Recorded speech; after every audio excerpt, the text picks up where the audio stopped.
Hi folks, welcome to the Prepared Homestead. This is Travis. We are back again at the table. I thought that you guys seemed to like the video I did on, which was just yesterday, on things you need to be buying now and giving you some examples. I thought I would do the same thing when it comes to medical and first aid. And so I brought out some examples of things. And again, this isn't the exact stuff that you have to go out and buy. I'm just giving you some examples to hopefully spark your imagination, give you some ideas of like, oh yeah, I haven't been stocking up on that stuff. I probably should. And so that's what we have here today. It's certainly not complete at all. Before we get started, I do want to say I'm not going to be covering Ifax. And the reason is because there's every YouTube channel out there that covers prepping type material talks about Ifax, and some of them talk about them quite often. So I figure instead of reinventing the wheel, if you want to know about Ifax, which is an individual first aid kit, that's what you would put on a battle belt, bug out bag, a plate carrier setup. There's plenty of that already out there. This is more of what you would have at home for either home emergencies, just day-to-day injuries.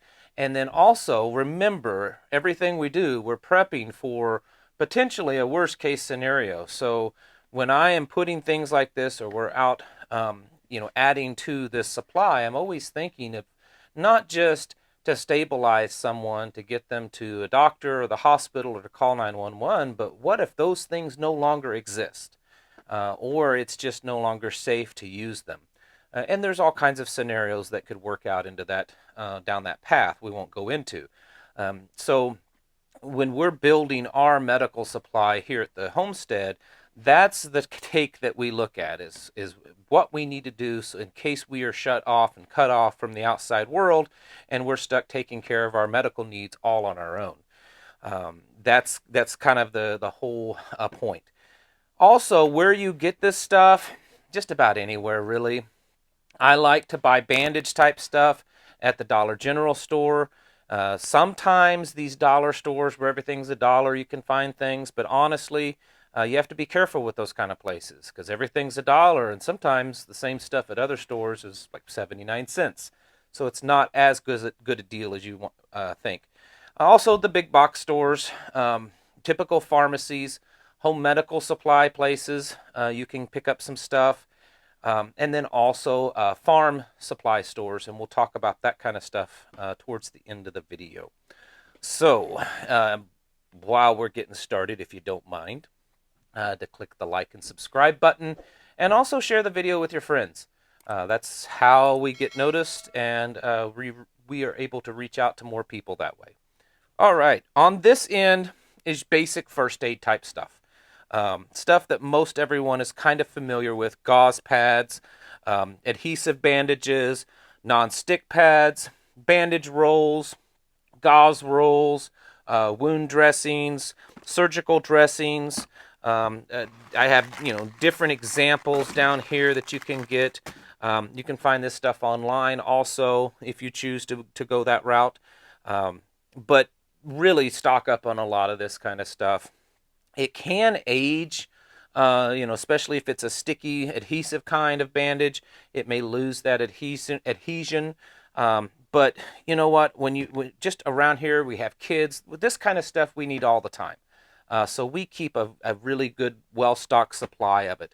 I also stock up a lot on saline solution, like what you would use for contacts, because it's sterile, and it does work pretty well for wound cleaning. Your kid scrapes its knee or cuts his leg open, and it's dirty. You're out here on the homestead, and there's dirt and animal poop everywhere, so it needs to be cleaned, and this is a good way to clean it. Also tapes, these athletic bandage stuff. A lot of times I buy mine at farm supply stores because they use the same kind of stuff for horses and cattle and things like that. Ace bandages, basically that kind of stuff. Everyone's pretty much familiar with it. Then moving on, alcohol. We stock up a lot on rubbing alcohol. Here lately, this year, because of everything that's going on, I've noticed that there are times that it's a little short supply. So if you haven't stocked up on it and you're able to occasionally buy a few bottles, we usually buy 2 or 3 bottles every time we go out. And then the same way with hydrogen peroxide. It's not just for wound cleaning. It also has cleaning purposes and uses, and it can also be used to kind of help sterilize the air and that kind of stuff, airborne things. Iodine, I have 2 different examples here, and then down at the end of the table, and I'll cover that at the end of the table also. And then also your ointments. We stock up on stuff like Neosporin, hydrocortisone cream, that kind of stuff.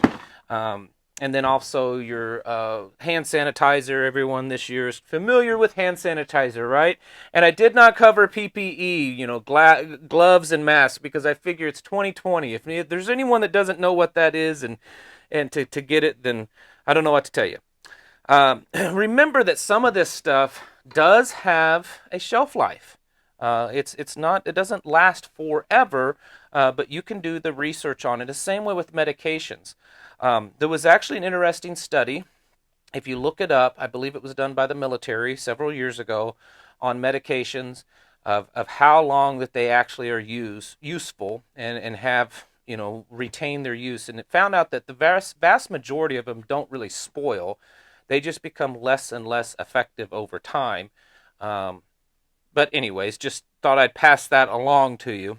But I encourage you to do your own research on that, because I am not a medical professional and I certainly cannot give any advice whatsoever in that area.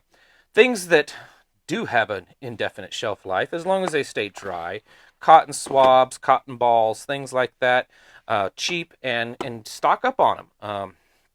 It's easy. It's easy to have a good supply of this kind of stuff because most of it's really cheap. And then we get into the over-the-counter medications. We don't like using over-the-counter medications if we can avoid it. We tend to try to do things as natural as possible, but we still have them because you just never know. And one of the ones that we really stock up on is allergy medicine, both liquid and in the pill form, basically a Benadryl. In a pinch, if you can't get to a hospital or something and someone's having an allergic reaction, anaphylactic shock, it can help. Again, I'm not a medical professional, so I'm not giving any medical advice, but that's what we stock up on for, and it has worked in the past for us.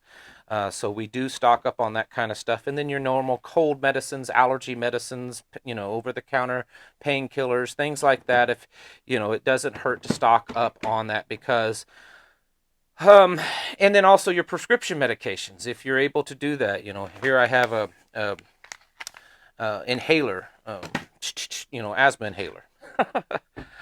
Remember that a good majority of our medications, over the counter and prescription, that are used in the United States come from China. And if there ever was a time that supply chain was cut off, we would be hurting pretty bad over here for a while. So it does not hurt to stock up on things like that. Moving on, this here is just a small example of some more natural stuff. Now, we also grow and wild harvest our own herbs, and we make things like tinctures and oils and other extracts. And I do some videos on that, but YouTube really, really hates any kind of natural videos. So I tend to throw them over on my BitChute channel or the Patreon page, because there I'm a little bit more free to talk about what I want. But, stock up on this kind of stuff. Liposomal vitamin C, regular vitamin C, zinc, GABA, cranberry, D-mannose. That's something else.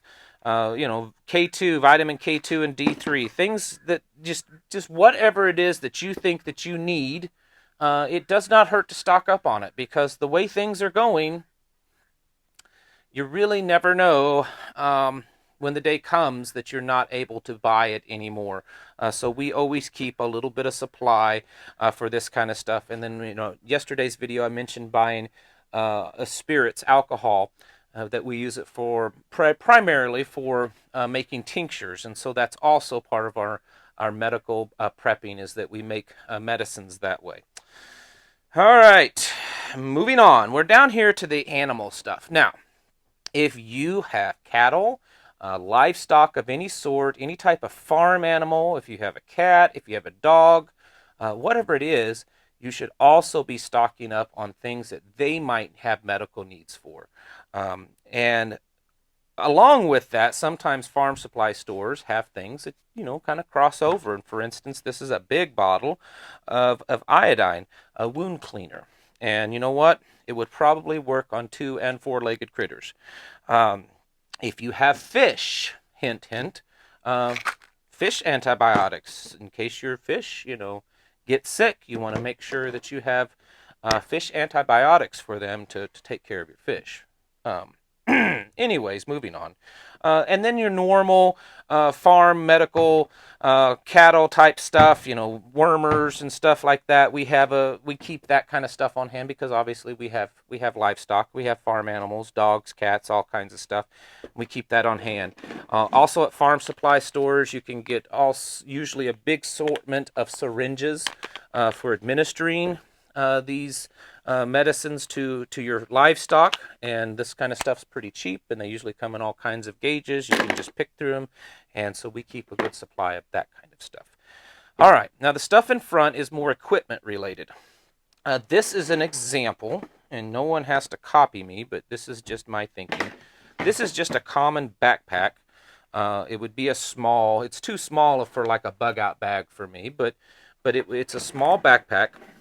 And I use this for our mobile home first aid kit. And so the idea is because we have a little farm here, if I'm out in the field or out in the woods or someone else and we get hurt, someone needs to be able to grab the first aid kit and get to them and maybe just do basic first aid, get them stabilized, get the wound to stop bleeding, that kind of stuff, and get them back up here at the house. And I think, in my opinion, and it has worked so far, that having it in something like a backpack works out really well, as opposed to your typical like a toolbox or plastic case. And the reason is, something happens, it's an emergency, you get it, you throw it over your shoulder, and you take off, out in the field or out in the woods to help someone. This thing has a lot of pockets, so that you can, and pouches that you can hold stuff in, and it's pretty easy to open it up and get to it. One of the things that I also use in it is this. I like these. You may not, that's fine. These are these rolled pouches. I have found that the plain black ones are much cheaper than the fancy red ones that say first aid on them, but they're identical. But something like this, you can put multiple ones in there in a pack like that, and you can have one for different things. And it's very easy. They just roll it out. You can even rig them up to where they can hang. Say if you keep a pack like that in your car, and you can have something where it hangs off of, say, the side window to help with first aid, whatever you want to, or hang it on a tree branch. But it rolls out and everything's there, and it's very easy to see all the different. And I've got a couple of empty spots here, so I probably need to add to this. Because it has been used. This is stuff that we do use on a regular basis around here. But that's a good way to store your stuff. And then, of course, have in your pantry or prep area where you have all the back stock of stuff like this. And another thing that I would advise is keeping stuff for diabetic supplies. Maybe no one in your home is diabetic, but you never know that someone might develop it along the way, or just being able to test for it. And something like a blood glucose monitor, lancets, test strips and stuff are pretty cheap. You can get them a fairly reasonable price nowadays. And so that we keep a supply of that on hand, as well as ketone strips, because you never know. It's always good to have. Now, some of you have diabetics in the home, so you already have this kind of stuff.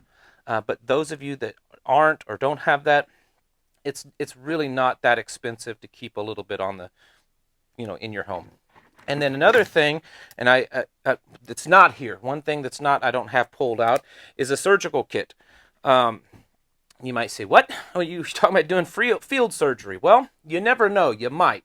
But also in a surgical kit, you have sutures, and scalpels, and there may be certain injuries, certain things that you might need, and you can order surgical kits, and they're not terribly expensive. Make sure you get a good quality one, and you can get them with, or you can buy just a suture kit, and have that kind of stuff on hand because you just never know. Now, of course, you need to learn how to use that stuff. If you don't have medical training, you should try to get some medical training, even if it's just basic first aid. And then, of course, get some books. Books are excellent. You need first aid and medical books. I have found that you can find used medical books, like say nursing books or paramedic school books, at thrift stores a lot of times. I've picked some up for just $2 or $3 a piece. These books that these students probably have paid $100 or more for their textbooks, and you can pick them up for just a few bucks sometimes at thrift stores. And so when I find them and they seem to have some good information in them, I pick them up. Another thing is a blood pressure monitoring cuff. I know they make the little electric ones that you push the button and they pump up. I tend to not like those because I've seen those fail too much, the little pumps in them. So I get the manual kind.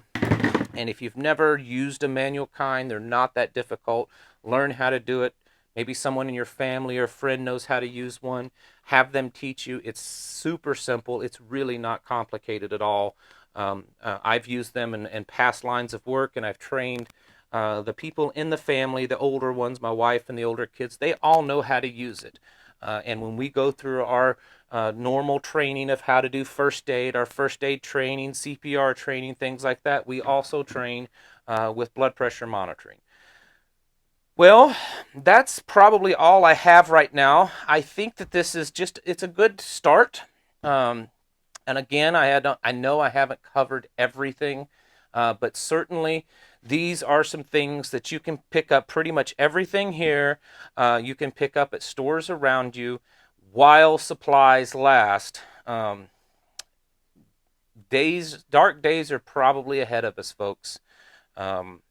Things that's happened in the last 24 hours, and the things that will probably be happening over the coming weeks, it may not be very good for us for quite a while. And so I would encourage all of you to stock up as much as you possibly can. All right, folks, thank you all for watching, and I'll catch you in the next video.